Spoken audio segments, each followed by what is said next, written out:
Hello and welcome to the Jay Duke Show on Horse Network. So happy to be here. So happy for 2021 to be rolling along, and we're off to a super start to this year. Today we have a very special guest, young superstar Lillie Keenan is joining us. And I was thinking about it. This is actually just my first interview since early December. A little break over Christmas and had a little COVID issue, and then certain things have come up. So, we've been a little bit away from the interviews and really looking forward to this one. This young lady is going to impress you greatly. And thank you so much for joining us today on the show. And this show is brought to you by Horse Network, of course, and World Equestrian Brands. World Equestrian Brands has really a cool company. I was checking them out today. They have products such as Amerigo, Vespucci, Equilibrium, Matisse, Sergio Grasso. And they have this really cool feature.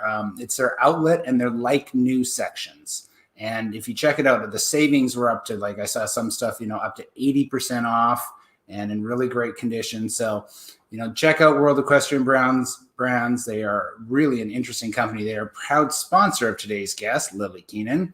And if you get 15% off with your promo code Lillie15.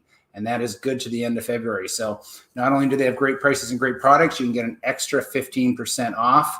So check out World Equestrian Brands. So I want to get to my guest, and I was, going through Wikipedia and going through her bio today. And this young lady has really knocked it out of the park. I don't believe, and I don't know this for a fact, but I don't know if anybody else had the junior career that she has had. Certainly nobody that I'm aware of. Lillie won 5 out of the 6 championships 1 year at Pony Finals. She'd won several championships before at Pony Finals, but she really dominated that competition, and I just love Pony Finals. I think that's a great event for the riders to learn at. As a junior rider, she won the ASPCA Maclay Finals, the USEF Medal Finals, and the Washington International Horse Show Equitation Championship, as well as the USHJ International Hunter Derby Finals, and double gold medalist at the North American Young Rider Championship, individual and team gold medalist, which is a perfect accomplishment, just an amazing record. At the age of 17, she represented the United States in her First Nations Cup, and she was also part of the team that won the Agacon Trophy at the Dublin Horse Show, which was the first time ever that an all-female team had won that prestigious event. Lillie, welcome to, there's a great picture of that. Lillie, welcome to the show. Thank you so much for joining us. Thank you for having me. Yeah, it's such a pleasure. And that is quite a list of accomplishments. I mean, we have superstars in this show, and we've had, incredible riders. But I tell you what, at just 24 years old, you are matching them, and you might have a chance to surpass people that we've had on, like Luger and McLean. It's just incredible what you do. Congratulations. It's a dream to be in that realm. So hopefully one day I'll be considered like them. Surpassing them might be. Well, you never know. You've got an opportunity. Difficult. So welcome to the show. And I want to start off with how, you got started off in horses. You had older siblings. They went off into other sports, and your parents were not involved with horses. So how did you get the horse bug? What happened there? So I definitely got the horse bug from my mom. But she had stopped riding when she was about 19 years old. So she kind of left the horse show world for decades before she even had me. And as a young kid, I tried every sport you can imagine. I played different instruments, and I always enjoyed the performance or competition aspect of different activities, but I never liked to practice. That was true in everything I did until I found horses. And actually it was the one sport that my mom really didn't want me to do. I think that just had to do kind of with the pain that she had from leaving it. And it was such an integral part of her life. And then all of a sudden it wasn't there anymore. And I think she didn't want me to kind of go through that pain. But I remember I was 5 years old, and I found a flyer for a riding school that was in New York City. And sadly, it's not there anymore. Claremont is what it was called. But I begged and begged to be able to go ride, and they had a minimum age requirement, which was 6. So I had to wait 1 year.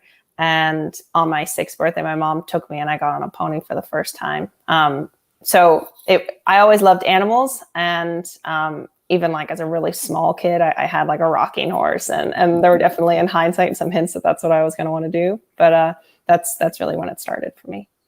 Wow, that's a great story, and obviously, so it bit you really young, and your siblings went off into other areas of sports. So you had a sports oriented upbringing and family, and Yeah, did that influence your career as far as the training and the oh, dedication that it took for absolutely. that? Absolutely. I mean, I was going to my brother's hockey practices and games since I was in the womb. And my brother ended up playing pro hockey in Europe. And my sister, actually, she was a ballerina at New York City Ballet. So I was always around really driven siblings. My whole family, they found something that they were committed to. Sorry about these flies. I'm in the stable.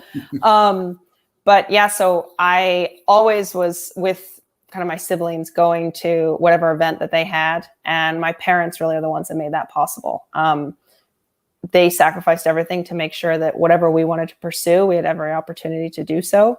My family gave up their ski vacation so I could come to Wellington the very first year when I was on a small pony. And I think that, that kind of atmosphere at home and seeing my siblings so passionate about something Mhm. really is kind of what opened that door. And then my parents just made sure that that door stayed open. So you obviously, your parents were very supportive of their children and such. Is there one thing that you could point out that they did that helped to create that success that you've had and the success that your siblings have had? Was there something a little unique about the Keenan family that created these stars of the sports? Sure. I would say there's two main things. My parents made it very clear that our academics were always going to be very important. And they really encouraged us that we could succeed in both school and whatever else we pursued outside of school. So we didn't really get kind of a free pass when it came to school. We had to still do very well. And then I think the other thing is that for my parents, no matter what, they encouraged us to push ourselves, but they never pushed any of us. Every day I went to the barn, it was because I chose to. And as a small kid, it was, I never woke up with that feeling, oh, I need to do this to really make my parents happy. It was, this is, my choice. This is what I want to do. And I know that was true for my siblings. And I think that's really an important part of being allowed to be a kid and also learning to make your own decisions, because no matter what you choose to do, there's huge sacrifice involved. And, when you're in middle and high school, you're different, right? Most of your friends are going to parties, hanging out after school. And I wasn't doing that, but it was always my choice. Right. That's fantastic. So we want to get to your riding career, and we mentioned there at the start about how great you did as a young rider. And we have a video from the final round, the ride off in the Maclay finals. So for those of you that are unaware, the Maclay finals is the ultimate equitation in the world. And to win that is a prestigious honor, which you'll have for the rest of your life. So we're going to show this video, and Lillie, if you have a comment or two as the round goes along, to let the audience say, hey, here's what I was thinking, and here's what happened, that would be great. So we're going to play that video for everyone to watch Lillie Keenan winning the Maclay finals.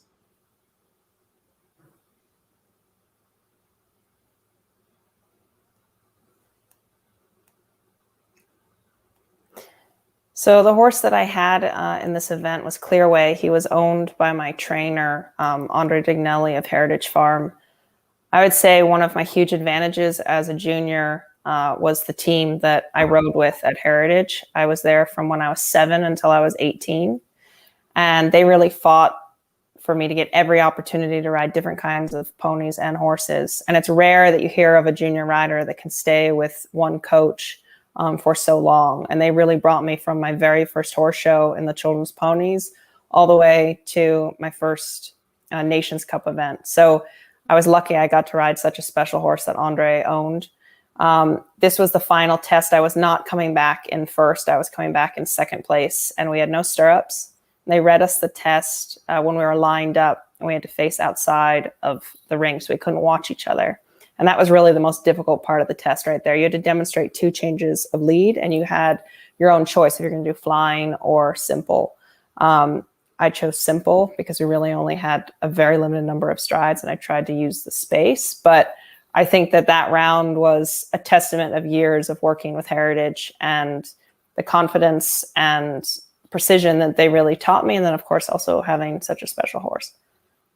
So watching that, there's two things I gathered from that, and I have actually seen that round before. Yeah. Two things I gathered. One is you better be good at downward transitions. Yeah. Equitation finals. And the other is it looked like, and if people have a chance to watch it again, it looked like after the first jump, the horse actually spooked a little bit, and that helped you with your halt. Is that what happened there? I kind of aimed him into the wall. That line was only, I think, 5 or 6 strides, and it's really hard to canter in, halt, and canter out, especially to an oxer. And I had a very big horse, a slow-moving big horse.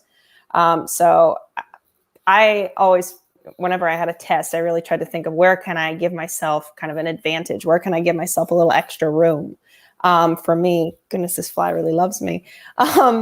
In that first line, I thought, okay, I'm going to jump in and I'm going to aim him at the wall because it's going to help stop him and it's going to buy me a little bit of space. So I don't know that he spooked really, but I definitely was trying to give myself a little extra room. That's great strategy, and that's a great story, and way to think that through, because it certainly worked. The halt was definitely. And I think for a lot of riders, you know, when you think of equitation finals, there's only a few people that will get a chance to win them, but it's great that so many people get to go. And I think back on kind of all of my events that I've jumped for the U.S. team, but also as a junior. And honestly, equitation finals was the most stressful experience I've ever had. I mean, it was right up there with taking the SAT. Like I was completely overwhelmed and I had this huge expectation of myself. But I think that that's what makes it such an amazing practice for us, right? Because if you win, that's fantastic. But if you don't, that doesn't take away kind of from what you'll be able to achieve in your career. And I think that, you know, it's really important for people going to equitation finals that they view it as a stepping stone and really take in all of the nerves and get comfortable with that feeling of being so incredibly uncomfortable. Because in that moment of the test, what separates really the top from the kind of lower half, I think, is who can think it through, who can find a strategy. Right. You know, that it's just about remaining level-headed and knowing, okay, where can I make a choice that's going to make sense for my horse? And do you feel that, you know, where you are today, like, can you look back at things like the equitation finals and events like that to say, okay, this taught me such and such, and, you know, and you've carried that through, and then maybe that's more of a mental skill or, you know, possibly a training thing, or, you know, is there sort of a tip that you feel that you can look back at your experience and say, yeah, I learned that there and I'm always going to carry that through? I think a few things. I think one, American horsemanship, we have a foundation on position and correct riding. And I know there's a lot of different opinions about it. It's a bit of a hot topic.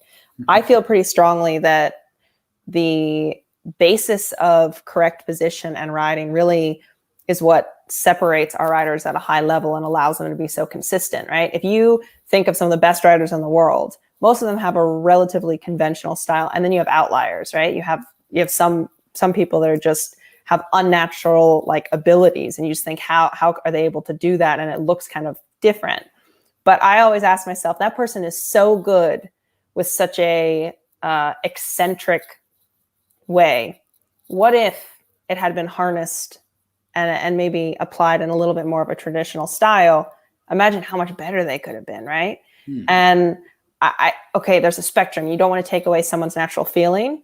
But I think that that's one thing that our equitation kind of system does encourage when it's applied in the appropriate manner. I also think that it taught me what it meant to prepare for an event. Like, what are the events I'm going to do leading up to the final? So I put myself in the absolute best position and take care of my horse, right? You have to do what's best for you, but you also have to do what's best for the horse.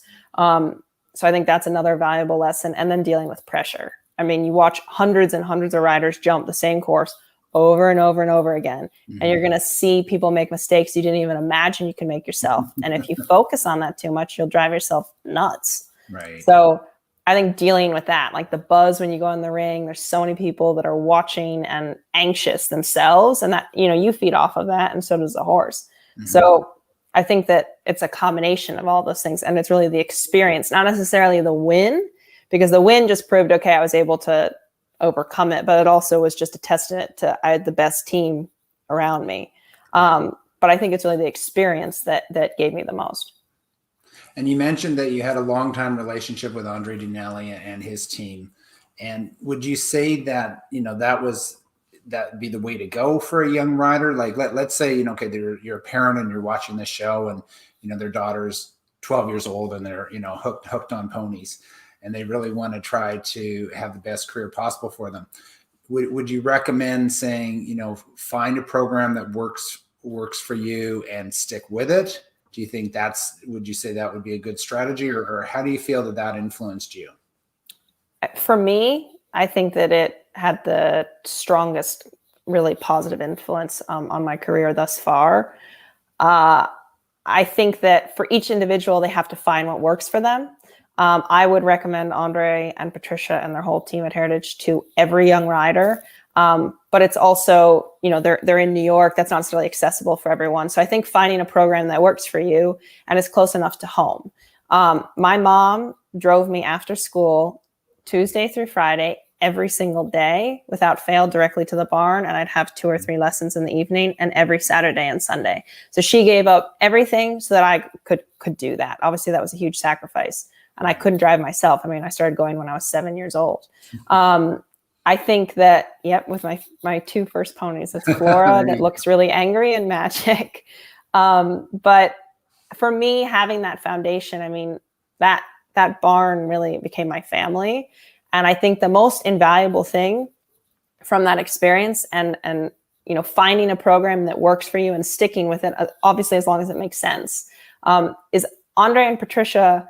They always believed in me, and you can say, "Oh yeah, I believe in you," but it doesn't necessarily mean anything, right? They have to truly, see what are the strengths of that rider and really, encourage that growth, and of course, fix the mistakes.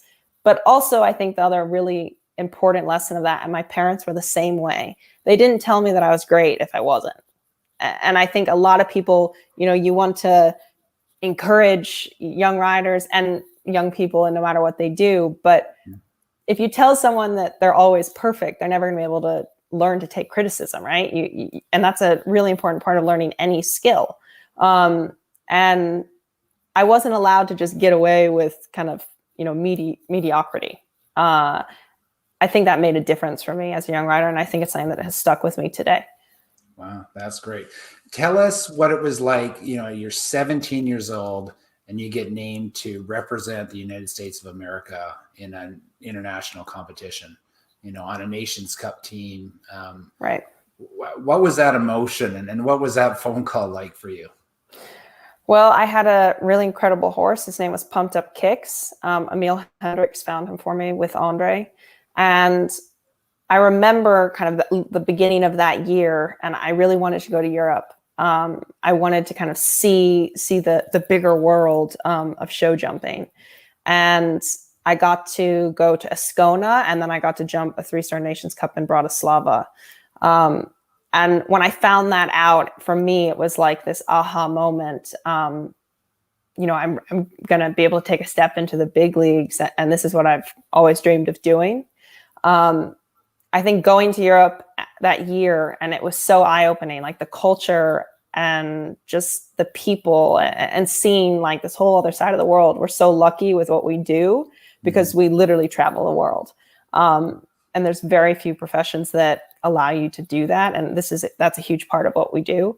And obviously I was quite young, but I think that it was really that really, I obviously always enjoyed, the equitation, the ponies and the hunters, and I had my young rider horse, but I'd never really realized, I guess, the extent to which the sport could take me.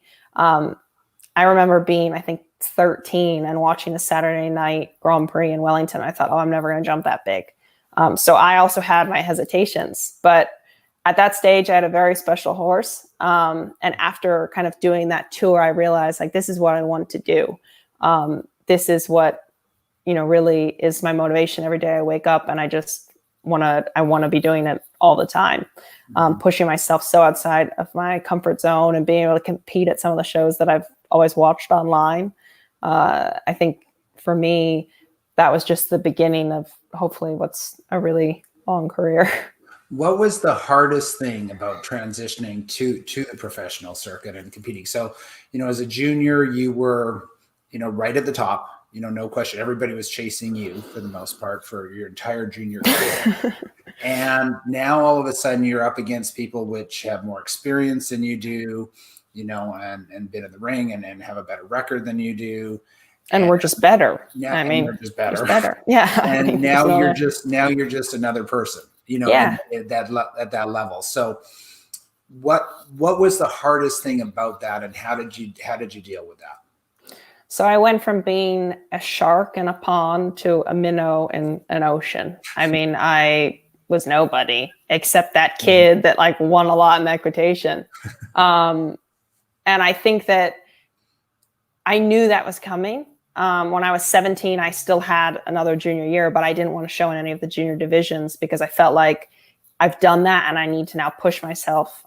So it's not like when I turn 18, welcome to the real world. I still had kind of like a safety net, and I had prepared myself for what that would feel like. And everyone told me that it would not be very nice. And everyone tries to warn you, like, you don't know what it's like. There's going to be this transition and you're going to feel lost. But I think that that's true no matter what you do. Like the age of being 18 until kind of your early 20s. And I still at times think I'm still in it. There's a part of you that is lost, right? That's a matter of growing up. Mm-hmm. I think coming out of the juniors, there was definitely a part of me that felt like, I think I can do this. And I don't think I'm bad. I had success. I also had amazing horses, but I didn't have to, I didn't have to go into it without, realizing it's about to get a lot harder, because the level that I want to compete is against like who you mentioned as idols, right? McLean Ward, Ludger Bierbaum, BZ Madden. Like those are the people I still dream to one day to be able to be them. And it's going to take a really long time to get anywhere near that level, right? But you want to try to push yourself to get there. And I'm a big believer that and I remember being 7 years old and my mom explained this to me, but if you don't push yourself to compete against the people that you want to actually contend with and be with, you're never going to actually make that next step. Mm-hmm. It's the reason why when I was 9 years old, I was on a large pony, because my mom said, I know that's the older set of kids, but my kid's going to learn to compete with them. She's not going to just be comfortable, which sounds harsh, but it was a huge advantage. And everyone talks about kind of that young rider transition. And in our country, we're very lucky because they have opportunities for young riders. Like I said, I was 17 and I got to go jump a Nations Cup. So the USEF does a great job of trying to create new opportunities. And I think that young riders really need to try to take advantage of that with the different team events and get comfortable in a team setting. And, there's that age. I went to college. Plenty of people I know choose not to. I'll never forget when I was 18 and a certain professional came up to me and it kind of came out that I'd gotten into college. And he said, "Why are you going to school? Like, this is obviously what you're going to do. You're very talented. Why would you go to school?" And that kind of stung because I hadn't questioned that decision. In my family, it wasn't a question. It was just like, this is what you do. Mm-hmm. And in hindsight, I'm so glad that I did it. And it's part of why I also think like today I keep pushing myself in realms outside of riding, because I think for me, it actually makes me a better rider. And it better like at focusing at my job at whatever kind of task is at hand. But I'd say for most young riders that have that feeling and they might be going through it right now or about to, take advantage of every opportunity. I mean, go sit at the warm-up ring and watch how everyone warms up. That's something that I still do. And I know there's a lot more to learn. Mm-hmm. But a lot of what you see in the ring is really in the kind of product of what happens outside of it. So sometimes you actually can learn just as much, if not more, watching the warm-up. Kent Farrington taught me that. And then I think also like, professionals want to help, and I think reaching out, I know some young riders that they ended up grooming for McLean and that changed their life. It completely changed their perspective. And I think having that, chance, if that's the path that you need to take, then you need to be willing to take those steps. I I obviously am ridiculously privileged because my family was in a position that they could support me to really continue a show career right off the bat. That's obviously not possible for every single person. But when you look at the top 30 in the world, if not the top 50, I'd say, most of them did not come from a background where their family was able to support their sport. I'd like to kind of break that. I say it's a little bit of a stigma, but it's also just the way it is. And hopefully I can prove that to not like be a requirement. But I think that should be empowering for every young rider. You know, we all have a chance. There's plenty of people that can find, 8 to 12 distances in a course, but it's really about being a well-rounded horse person. Yeah, you make some fantastic points there. And a lot of that advice we've heard from other stars that have been on the show. And, obviously your education in the show jumping world is as good as it gets. And it's great to hear the next generation, reiterating these fantastic points, especially when you're talking about horsemanship and you're talking about character and that sort of thing.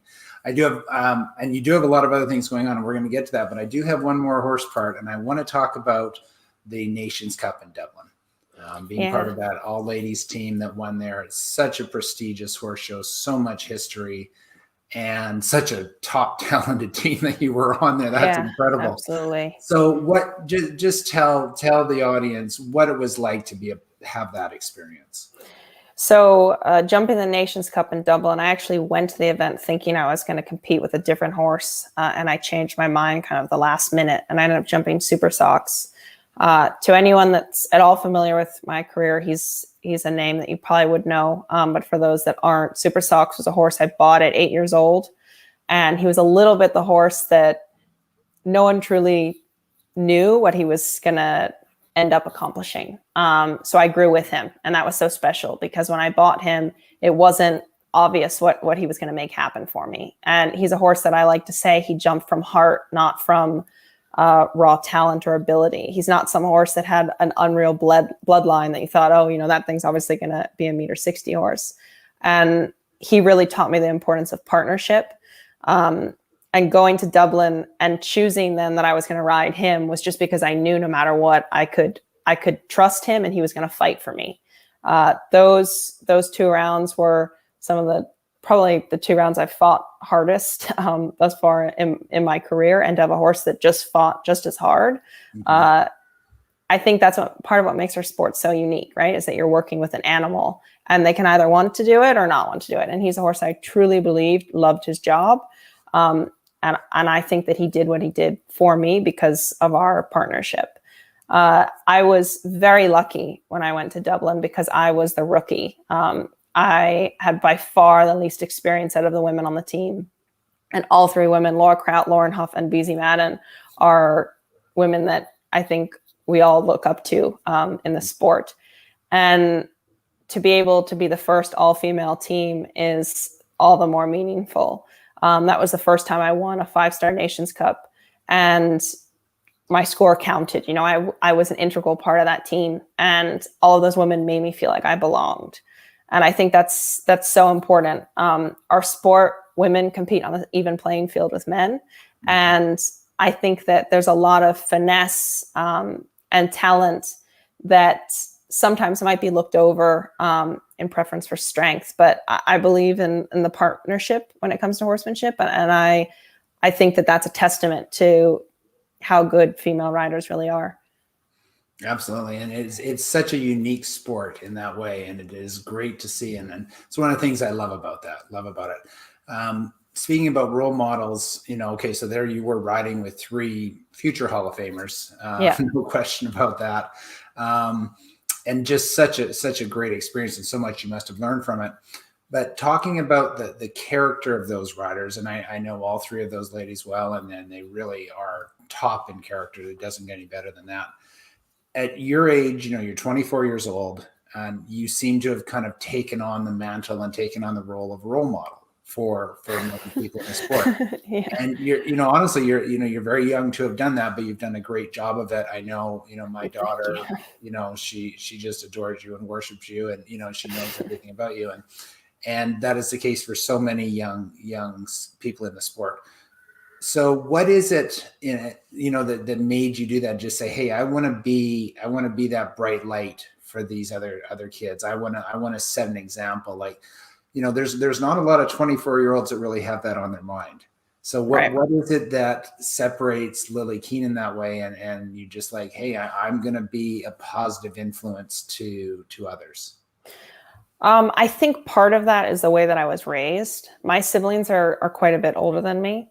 My brother is 10 years older than I am, and my sister 14. So they were in a way my role models as a very young child, right? I know they weren't riding, but they were very driven in an area that they were interested in. And I had an unbelievable opportunity from my first pony and continuing today. I've always had family that believed in me and was in a position that they could support me. And I mean, starting with Andre and Patricia, and then obviously, I mean, going on to today, McLean Ward is my mentor and my coach. Like, you couldn't ask for any better, right? So I have all this opportunity, and I am grateful for it. And, that there's only an extent to which, that is meaningful, right? Of course, I am cognizant of how much has been given to me. But I also feel this responsibility to encourage others to push themselves, even if they aren't in the same position that I was. I want to be accessible and also hopefully a ray of hope and kind of light for younger girls, because I do believe that, as we said you look at the top 30 in the world. I mean, there's so many people that you can look up to in the sport. I think the element of education is also incredibly important. I mean, in our industry, there's so many different jobs that you can pursue. But if you're interested in horses, like, that doesn't leave you. My mom is a great example of that. She stopped riding when she was 19 because she didn't feasibly see. Obviously, it was in a different time. It wasn't today. You couldn't, hop on a plane and go to a horse show.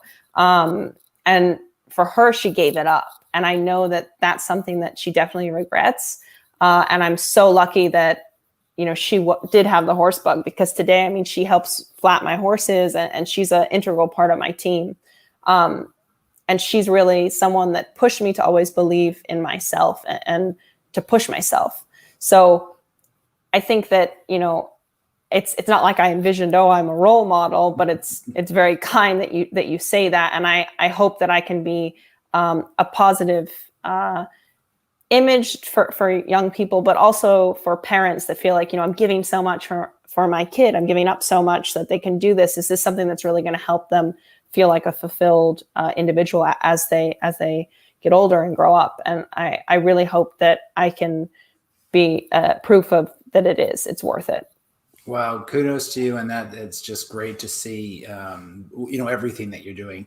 We have a question from one of our viewers here, and we love audience interaction. And thank you all so much for joining us today, and seeing Lillie in this fashion. It's just great to have you all here. And this is a very interesting question. This is from Kim Miller.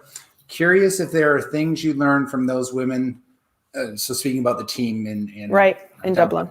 That were different than what you learned from the horsemen you've learned from. So was there a bit of a different angle? Absolutely. Okay, so go ahead, please explain. Yeah. I'd say a few things. One, it's not about physical strength. That doesn't mean that you shouldn't be fit, because you should obviously be physically fit. We demand so much of our horses. We have to expect the same from ourselves. But having the end result is not, at least in my opinion, from what I learned by watching them and just interacting with them, is it's not about brute force, right? The best way to get the most out of your horse it's not based on that. It's really based on the relationship, and it's a give and a take. And actually the reward is much more important than the instruction. And that's part of, just general horsemanship. But I would say for those women to be able to watch them ride and then also be included in their group, they welcomed me in. And there's a camaraderie to that. I think there is an empowerment. And personally, I believe that women, honestly, on the whole, I think ride better than men because of the different types of skills. You don't base your you don't base your riding skills based off of just, who can pull or kick the hardest, right? It's about the finesse. I mean, you watch BZ Madden in a jump off. She looks like she's doing an equitation round. She never disturbs the horse, but she's faster than everyone. I think there's a huge lesson to be learned from that. And I think in America, we have a unique system because there's many young women that start riding, but not necessarily a huge majority that then kind of take that next step. When you go to a lot of countries in Europe, especially, the majority is actually male, especially at a high level. And I think we need to change that. It is changing. There's no question the numbers. I mean, when I was your age, it was almost all men at that top level. There was always top American women, of course, but that was more the minority for certain. For sure, yeah. And we're seeing great riders coming out of Europe. Penelope Provost, of course, Malene Bayard, and so many other top European women are coming out. And then, of course, the American ladies are absolutely phenomenal. Definitely. So I do think that's definitely changing, and I think it's changing. We had superstar Gail Greeno on the show a couple months ago, and as we talked about on that show about her breaking the glass ceiling, shattering the glass ceiling with the World Championships. Right. And then, having people like yourself that are coming along and bring the message. And it's such a fantastic part of our sport that we really want to encourage that equality. And I do believe everybody at that level works together, and it is considered, there's no question it's equal. No, there certainly is no man that thinks they're going to outride BZ Madden. There's no right. And there's definitely, I'm not discrediting, there are ridiculously successful and talented men, of course, but I think what is so unique about our sport is that it is an even playing field. And, that part of it, we can't lose sight of that opportunity that we get to compete against men every day. Yeah, no, absolutely. Now you have a clothing line, and I want to get to that because, again, just seeing your motivation and your character at your age is just amazing to see. So here you are, you have a clothing line already started out, and just tell us briefly why you got into that. Yeah, so Lillie by Flying Changes, I started last year. My business partner, Sarah Cheatham, she already has a tailcoat business that's called Flying Changes, and they dress Team GBR in eventing, dressage, and show jumping. And I, as a young rider, I had been sponsored by different clothing brands. And I obviously had, worn different brands myself, just, what you see in the shops and what is considered popular at the time. And I found that there were certain items of clothing that I felt really confident in, and I felt I performed better. And then other items I didn't feel my best. And I just got to talking to Sarah. I met her at a horse show through a mutual friend, Louisa Edie. And she was telling me she's actually a dressage rider at the highest level. And she was telling me she started this business because she was sick of wearing things that she didn't love. And so she figured she would just make her own. And she had done all the groundwork. She had found the designers, the factory, all of the kind of minutia that gets pushed behind the curtain. And I told her I admired that so much, and it's something I really wish I could do. So I was very lucky. She gave me the chance to work with her. I was able to kind of use the groundwork that she had already put in place. I explained what, I had in my mind's eye as what I wanted to create. And it was important to me to find a product that gave me confidence. And I wanted to give every person that puts on a Lillie by Flying Changes jacket, I want them to be confident. That's the whole point, right? If you dress for confidence, then you're dressing to win. And if you dress the part, you're more likely to get it. So I think that's really an important part, no matter what you do. If you don't feel good in your own skin, you're not going to be able to perform at your best. And we have about 2 minutes in the ring to be performing at, our absolute best. So you need to take advantage of everything in your control to give yourself the best chance for that. Absolutely. That's great to hear. So my favorite question to ask my guests, and we had just on the Jay Duke show, we have the best guests. We've had all the best riders in the world here, and the lineup for 2021 is absolutely incredible. So Lillie, my favorite question to ask is, you get to ride for one class, one horse. Cannot be one of your own that you've ever sat on, but one horse from the past or the present. and who is that and why? So I'm going to throw you off here. But if I could ride one horse in the world for just one round, I actually would pick Vallegro. And I know that's not my discipline, but I have ridden some dressage like lessons, because that's an important part of what we do. But I think that horse is he would be like an encyclopedia. For us in show jumping, really, dressage is the basic, right? You have to be able to flat your horses, work them properly, to be able to put them in a position to compete their best. I think that that's a really important part of developing young horses, but also of maintaining high-level performance horses. It doesn't mean that between the jumps you're necessarily doing dressage, but if you can fine-tune each of those like gears and anytime you need rideability or adjustments, you've got a millisecond to do it, right? So you have to be able to practice it. You can't be wrestling the horse. It goes back to my argument about women versus men in the sport. And Vallegro, I think being able to ride him, I think all the knowledge that horse has, I think that would be an unbelievable experience because there's so much that horse knows that I don't. And I think that it's really valuable to be open to kind of the other perspectives of other disciplines. I think there's a lot to be learned there. That is the best curveball we've ever heard. Absolutely love it. And Lillie, thank you so much for being here today. You're truly an inspiration. And I think so many people that are going to watch the show, we're going to have, 15,000 views on this show in a few days. And so many people that are just going to be inspired by your message. And thank you so much for doing that. It's really wonderful. And thank you so much for taking the time to come on to the Jay Duke Show on Horse Network. Next week, we have another great equestrian coming on, Rich Fellers. I went to the London Olympics, had some of the best horses in the world. Definitely one of the fastest riders we've ever seen in the world. A great, great horseman.